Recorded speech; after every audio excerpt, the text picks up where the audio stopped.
Zee 24 तास एक पाऊल पुढे। एलबीटी म्हणजेच स्थानिक संस्था कराच्या विरोधात पुण्यातील व्यापाऱ्यांनी गुरुवारी बंद पुकारला। शहरातील बहुतांश बाजारपेठा बंद होत्या। पुण्यामध्ये गुरुवारपासून एलबीटीची नोंदणी सुरू झाली। 1 एप्रिलपासून एलबीटीची आकारणी सुरू होणार आहे। मात्र या निर्णयाला व्यापाऱ्यांचा विरोध आहे। एलबीटी वसुली प्रक्रिया अतिशय किचकट असून त्यामुळे इन्स्पेक्टर राज येण्याची शक्यता आहे, अशी टीकाही व्यापाऱ्यांनी केली आहे। या पार्श्वभूमीवर व्यापाऱ्यांनी आपली दुकानं बंद ठेवली। या संदर्भात व्यापारी मुख्यमंत्र्यांची भेटही घेणार आहेत।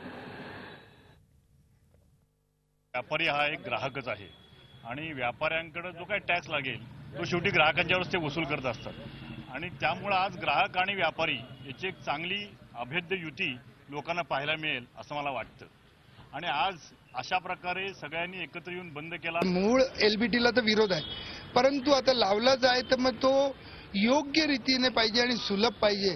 अनावश्यक बंधनं जर असतील तर मात्र नक्कीच विरोध आहे आमचा। त्याला झी 24 तास एक पाऊल पुढे।